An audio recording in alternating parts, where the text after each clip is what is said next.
तू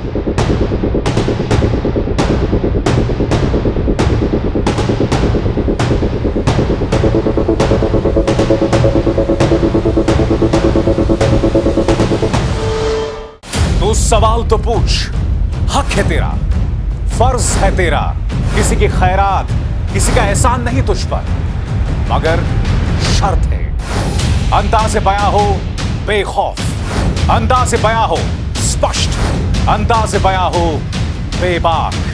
हां, उस लफ्ज को याद रखो, अंदाज़े बयां हो बेबाक, बेबाक। अगर कोई अंधभक्त आपसे कहे ना कि जंतर मंतर प्रोटेस्ट से क्या हुआ, आपके परिवार के अंदर कोई मोदी भक्त ये कहे कि भाई जंतर मंतर प्रोटेस्ट का क्या फायदा हुआ, तो आज प्रधानमंत्री ने लाल किले के प्राचीर से जो भाषण दिया ना, वो भाषण उन्हें दिखाइए। आज प्रधानमंत्री के एक एक शब्द पर जेन जी, इस देश का युवा हावी था। समस्त देशवासियों को, मुझे देखने वाले सभी देशवासियों को भारतीय स्वतंत्रता दिवस की हार्दिक शुभकामनाएं। जी हां, 80th इंडिपेंडेंस डे, और कितना खुशनुमा मौका है। और आज मैं आपके सामने प्रधानमंत्री नरेंद्र मोदी ने लाल किले के प्राचीर से क्या कहा, उसकी चर्चा करने आया हूं। सबसे बड़ी बात दोस्तों, देश का जेन जी, देश का जेन अल्फा प्रधानमंत्री के एक एक शब्द पर हावी रहा। प्रधानमंत्री नरेंद्र मोदी को आर्टिफिशियल इंटेलिजेंस को लेकर एक अहम घोषणा करनी पड़ी। वो जानते हैं कि किस तरह से इस देश का जेन जी एआई की तरफ देख रहा है। उन्हें ऑनलाइन डिजिटल कोचिंग को लेकर एक महत्वपूर्ण घोषणा करनी पड़ी। मैं आपसे एक सवाल पूछना चाहता हूं, अगर नीट पेपर लीक को लेकर आंदोलन ना हुआ होता तो क्या प्रधानमंत्री ये तमाम ऐलान करते? मगर सबसे बड़ी बात, पिछली सरकारों को भी प्रधानमंत्री लगातार कोसते रहे। उन्होंने अर्बन नक्सल का भी जिक्र किया। जी हां, उसकी तमाम चर्चा हम करने जा रहे हैं, मगर सबसे पहले पिछली सरकारों की नकारात्मकता, नाकामियों का जिक्र प्रधानमंत्री ने कहा। और यह भी कहा कि जब कोरोना आया था तो कई लोग जो हैं बहुत निराशावादी थे, पेसिमिस्टिक थे। मैं चाहता हूं आप प्रधानमंत्री को सुने, मगर मैं प्रधानमंत्री से एक सवाल यह पूछना चाहता हूं। प्रधानमंत्री, क्या आप मुझे बता सकते हैं कि जब कोरोना आया था तो क्या भारत ने उसका सामना सही तरीके से किया था? क्या ढेरों मौतें जिसे भारतीय जनता पार्टी की सरकारों ने छिपाया, क्या वो इस बात का सबूत, इस बात का प्रमाण नहीं है कि हालात कितने खराब थे? मैं चाहता हूं आप सुने प्रधानमंत्री किस तरह से विपक्ष पर नकारात्मकता का आरोप लगा रहे हैं। प्यारे देशवासियों, पिछले 10-12 साल हम लगातार 2047 के लक्ष्य को पाने के लिए दौड़ रहे हैं। एक के बाद एक सोपान सिद्ध कर रहे हैं। हमने सोचा भी नहीं था कि हमें इसमें भी कुछ मुसीबतों का झेलना पड़ेगा। पिछले 10-12 वर्ष में कितने संकटों का सामना करना पड़ा। कोरोना जैसी वैश्विक महामारी ने पूरी दुनिया को चिंता में डाल दिया था। सारी व्यवस्थाएं चरमरा गई थी। कोरोना से बाहर निकले, युद्ध की विभीषा की खबरें आने लगी। कहीं यूक्रेन तो कहीं पश्चिम एशिया, हर जगह पे तनाव का माहौल। और पता नहीं भविष्यवेत्ताओं ने तो न जाने क्या क्या घोषणाएं कर दी थी। देश को डराना, देश को भयभीत रखना, देश को चिंतित रखना, इसी में कुछ लोगों को आनंद आता है। वैक्सीन नहीं मिलेगी, कोविड में लोग बचेंगे नहीं, कुछ भी नहीं होने वाला। वेस्ट एशिया का क्राइसिस आया, पेट्रोल पंप पे पेट्रोल नहीं मिलेगा, गैस नहीं मिलेगा, डीजल नहीं मिलेगा, फर्टिलाइजर नहीं मिलेगा। सारी दुनिया भर की अफवाहें फैला करके भारत के लोगों को भयभीत करने का, डराने का, चिंता के अंदर डुबो देने का कुछ लोगों को आनंद आ रहा था। लेकिन देश ने देख लिया कि पिछले 10-12 साल की सुविचारित योजनाएं रंग ला रही है और हम इतने बड़े संकट के बावजूद भी नागरिक देवो भव के मंत्र को लेकर के जीते हुए भारत ने जो तैयारियां की थी, एक के बाद एक कदम उठाया था। सोचा नहीं था कि संकट आएगा, लेकिन उस संकट के समय में ये सारी चीजें काम आ गई और आज देश में गैस भी है, पेट्रोल भी है, यूरिया भी है। और लाल किले के प्राचीर से प्रधानमंत्री को अर्बन नक्सल याद आए। प्रधानमंत्री पहले तो यह समझाइए, अर्बन नक्सल होता क्या है? किसान आंदोलन करता है, अर्बन नक्सल। छात्र आंदोलन करता है, अर्बन नक्सल। आपसे सवाल पूछने वाला पत्रकार, अर्बन नक्सल। आपके लिए हर कोई अर्बन नक्सल है। सुनिए प्रधानमंत्री का यह अजीबो गरीब तर्क। ये नक्सलवाद ने धरती को लहू लुहान कर दिया था।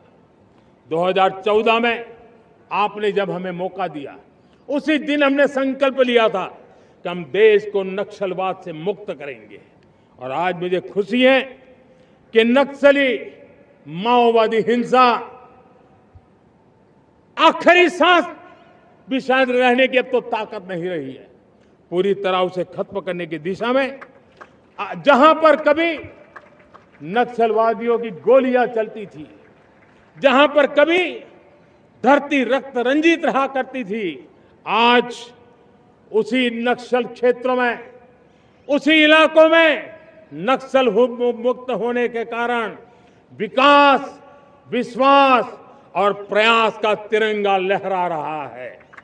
मेरे प्यारे देशवासियों, लेकिन इस चुनौती को हमने कम नहीं आंकना है। इस चुनौती से हमें और भी सावधान रहने की जरूरत है।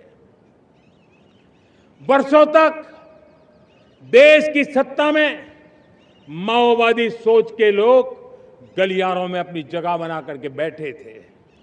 सरकारी कमेटियों में सलाहकार के रूप में भी ये माओवादी सोच ने नीतियों को प्रभावित किया था। मेरे प्यारे देशवासियों, जंगलों में हमें हथियारी नक्सलों का खात्मा बुलाने में, उस संकट से देश को मुक्त कराने में सफलता मिली है। लेकिन हथियारी नक्सल तो गए, लेकिन दिमागी नक्सल, ये दिमागी नक्सल मौके की तलाश में है। हिंसा, अराजकता के वो रास्ते खोज रहे हैं, समाज को गलत राह पर घसीटने के लिए भांति भांति के दांव कर रहे हैं। इन दिमागी नक्सलियों को पहचानना होगा, इन दिमागी नक्सलियों को आइसोलेट करना होगा और राष्ट्र को विकसित राष्ट्र बनाने की मुख्य धारा की ओर देश की युवा पीढ़ी को जोड़ना होगा। मगर जैसे कि मैंने आपको बताया, प्रधानमंत्री नरेंद्र मोदी के भाषण पर जेन जी का जो आंदोलन हुआ था, उसकी छाप साफ तौर पर दिखाई दे रही थी। जब उनका भाषण खत्म हुआ तो प्रधानमंत्री एक नहीं दो बार जेन अल्फा के बीच गए। वो जेन अल्फा जो उत्तर प्रदेश से लेकर मध्य प्रदेश से लेकर राजस्थान, हर जगह बेहतर सड़कें, बेहतर स्कूल्स, पंखों, शिक्षकों के लिए आंदोलन कर रहा है, इंस्पायर होकर जंतर मंतर प्रोटेस्ट से। प्रधानमंत्री एक नहीं दो बार गए। देखिए उस नजारे को। प्रधानमंत्री महोदय वॉलंटियर्स के बीच में, एनसीसी कैडेट्स के बीच में पहुंच चुके हैं और हाथ मिलाने का सिलसिला शुरू हो चुका है। यही वो मौका है, यही वो अवसर है, यही वो समय है जिसका इन सभी को शायद बड़ी शिद्दत से इंतज़ार रहता है। और सही अर्थों में कहें तो देश के सर्वोच्च नेतृत्व को इतने करीब देखकर, उनसे प्रत्यक्ष संवाद करके सबका दिन बन जाता है। कई तो ये समझते होंगे कि उनका जीवन ही बन गया, और उनका ऐसा समझना बहुत हद तक सही भी है। Now we have perhaps one of the most beautiful moments of the morning. The Prime Minister is among the people, greeting them, exchanging smiles, waving to them, and you can see the excitement on every face. Of the country as well as humanity. That is exactly the person they are all looking at once. And now the Honorable Prime Minister swiftly moving towards the audience enclosure, where a surprising thing has happened. All the seats ओ प्रधानमंत्री महोदय, सामान्य दर्शक दीर्घा में जितने भी ज़्यादा लोगों से मिल सकते हैं, उनके जितने नज़दीक जा सकते हैं, जा रहे हैं। और ये भी एक बड़ी दिलचस्प बात है कि जो आम जनमानस है, उन सभी के चेहरे पर ऐसे भाव हैं जैसे माननीय प्रधानमंत्री सिर्फ उन्हें ही देख रहे हों। सामान्य एनक्लोजर्स के बाद एक बार फिर से पहुंचे हैं युवा शक्ति के बीच में, प्रत्यक्ष संवाद करते हुए भी नजर आते हैं। और एक बार फिर से, चूंकि अब ये कुछ अंतिम क्षण हैं, तो हर कोई चाहता है कि वो माननीय प्रधानमंत्री महोदय के बहुत नज़दीक आए, उनसे प्रत्यक्ष संवाद करे, उनके साथ सेल्फी ले। और यही वो यादें हैं जो जीवन भर वो अपने साथ रखेंगे। चिरस्मरणीय ये स्मृतियाँ हैं जिनको वो समेट कर इस स्वाधीनता दिवस समारोह से अपने साथ ले जाएंगे।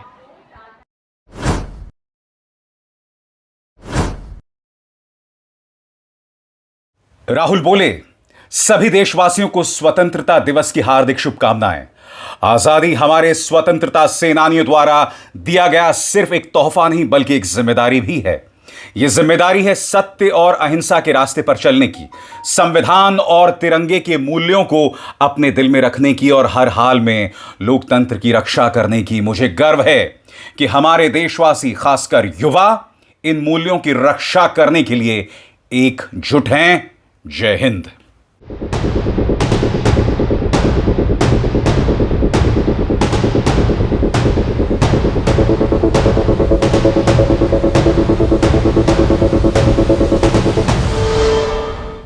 मैं ऐसा क्यों कह रहा हूं कि गुजरात लॉबी की उल्टी गिनती प्रधानमंत्री नरेंद्र मोदी के लाल किले के भाषण के साथ शुरू हो गई है?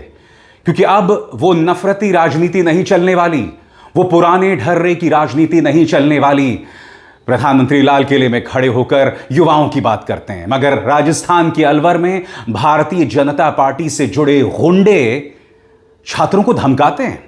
प्रधानमंत्री नरेंद्र मोदी महिला सम्मान की बात करते हैं और दूसरी तरफ महुआ मोइत्रा, जो कि टीएमसी की सांसद हैं, कृष्णा नगर के एक सर्किट हाउस में जाती हैं और प्रशासन उन्हें कहता है यहां से चले जाओ वरना आपकी जान को खतरा है। भारतीय जनता पार्टी के कार्यकर्ता उसे घेर लेते हैं और धमकाते हैं। आज भारतीय जनता पार्टी से जुड़े लोग नसीहत दे रहे हैं प्रधानमंत्री को। सबसे बड़ी बात, मोहन भागवत ने प्रधानमंत्री को नसीहत दी है कि विपक्ष जरूरी है। जेन जी को सुनो, युवाओं को सुनो। प्रधानमंत्री ने आज लाल किले में भाषण दिया, एक छोटा सा भाषण, ज्यादा कुछ कहने को नहीं था और उस पर भी जेन जी हावी दिखाई दिया। सबसे बड़ी बात, उसी पुराने ढर्रे पर प्रधानमंत्री विपक्ष को ताना मार रहे थे, अर्बन नक्सल जैसे शब्दों का इस्तेमाल कर रहे थे। कांग्रेस ने कहा है, इसी तरह से तुमने किसानों को अर्बन नक्सल कहा था, जंतर मंतर पे आंदोलन करने वालों को अर्बन नक्सल कहा था, मगर हर बार तुम्हें झुकना पड़ा है। हम इन तमाम चीजों की चर्चा करने वाले हैं दोस्तों, मगर सबसे पहले रामदेव, जो कि भारतीय जनता पार्टी के तंत्र के सबसे करीबी हैं। रामदेव कह रहे हैं कि आज युवाओं में असंतोष है, नौकरियां नहीं है, सरकार को सुध लेनी चाहिए। वो कहावत है ना दोस्तों कि जब जहाज डूबता है तो सबसे पहले चूहे कूदते हैं। रामदेव, जिनका पूरा वजूद भारतीय जनता पार्टी पर निर्भर है, और मगर आज वो ये जो नसीहत दे रहे हैं बहुत मायने रखता है। सुनिए लाला रामदेव किस तरह से भाजपा को नसीहत दे रहे हैं, सुना जाए। चारों तरफ देश में हंगामा है। छोटे छोटे स्कूल कॉलेजों से बच्चे निकल रहे हैं कि हमारे यहाँ टीचर नहीं है, हमारे यहाँ लाइट नहीं है, हमारे यहाँ पानी नहीं है, हमारे यहाँ शौचालय नहीं है, हमारे यहाँ टीचर है तो किताबें नहीं है, किताबें हैं तो टीचर नहीं है, और टीचर है तो पढ़ाई में नकल हो जाती है, कहीं पेपर लीक हो जाता है, और पेपर पास भी कर लिया, 10वीं 12वीं का बोर्ड एग्जाम भी दे लिया, तो 10वीं 12वीं के जो एग्जाम के मार्क्स हैं वो कहीं जुड़ते ही नहीं है। कॉम्पिटिटिव एग्जाम्स के आधार पर ही आगे यूनिवर्सिटी में सिलेक्शन होता है, और उसके बाद में फिर जो है जब कहीं नौकरी की बारी आए, खास करके गवर्नमेंट जॉब्स में इंटरव्यू के दौरान 90 से 99% घोटाला होता है। अपने विचार, अपने संस्कार, अपने संगठन, अपने ही जाति वर्ग समुदाय के लोगों को ठोक लेते हैं और बाकी को बाहर धक्का मार देते हैं। ये बहुत ही अपमानजनक है, ये लोकतंत्र के खिलाफ है। ये न्याय के भी खिलाफ है। एक तरफ हम कह रहे हैं सत्यमेव जयते, ये तो धर्मस्ततो जये, हमने शासकीय उद्घोष बना दिए, और वहां जब किसी को इंटरव्यू की बारी आती है तो 10 में से पहले से ही तय करके और पैसे लेके 25-50 लाख 1-1 करोड़ रुपए की रिश्वत लेकर के फिर भर्ती करते हैं। अब ऐसे ही आंदोलन करना पड़ा तो देश कैसे चलेगा? इसलिए भाई सुधर जाओ, नहीं तो देश में आंदोलन और ज्यादा भी हो सकते हैं। आंदोलन के नाम पर मैं अराजकता, अनार्की का समर्थक नहीं हूं, लेकिन भाई ये बात तो जरूर है, देश में घपला भी बहुत है। ये घपले ठीक कर लो, नहीं तो कोई ऐसा ना हो कि बाबा रामदेव को दोबारा आंदोलन करना पड़े। मगर दोस्तों, सबसे बड़ी नसीहत आरएसएस से आ रही है। मोहन भागवत, जिन्होंने कहा कि ये लोकतंत्र है, बाबा साहब अंबेडकर के संविधान में विपक्ष की जगह है, वाद विवाद होना चाहिए, मंत्रणाएं होनी चाहिए। सुनिए मोहन भागवत की ये नसीहत, और ये नसीहत किसी और के लिए नहीं, प्रधानमंत्री के लिए, क्योंकि आज प्रधानमंत्री ने विपक्ष को ताना मारा था कि ये लोग नकारात्मक है। आज प्रधानमंत्री ने अर्बन नक्सल शब्द का इस्तेमाल किया था, मगर सुनिए किस तरह से मोहन भागवत कह रहे हैं कि विपक्ष जरूरी है। धम्म चक्र है।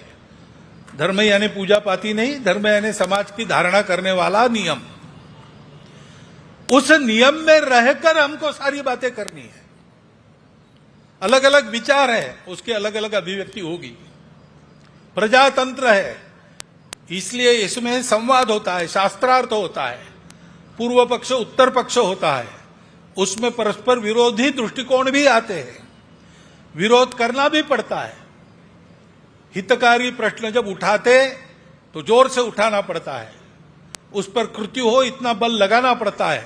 आंदोलन होते सब होते हैं, लेकिन करते समय ध्यान में रखना, संविधान निर्माताओं ने देश की संसद को संविधान प्रदत्त करते समय जो 2 भाषण दिए हैं डॉक्टर बाबा साहब आम्बेडकर ने, उसमें ये सारी बातें हैं, और ये हम कर सकते हैं, ये हमारी परंपरा में है। मगर जो सबसे अहम नसीहत मोहन भागवत की तरफ से आई है वो युवाओं को लेकर। मोहन भागवत ने कहा कि ये जो हमारा युवा है ना, डेमोक्रेटिक डिविडेंड है, यानी कि लोकतंत्र की कमाई है। हमें उसकी बात का ध्यान रखना पड़ेगा, क्योंकि आज से 30 साल बाद ये युवा जो है वो बुजुर्ग हो जाएगा, वो अगली पीढ़ी हो जाएगा।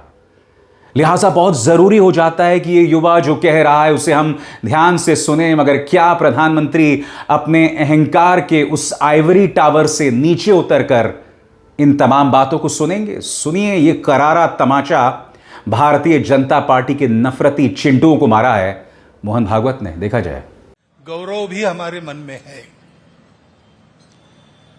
और ये एहसास भी हमारे मन में है।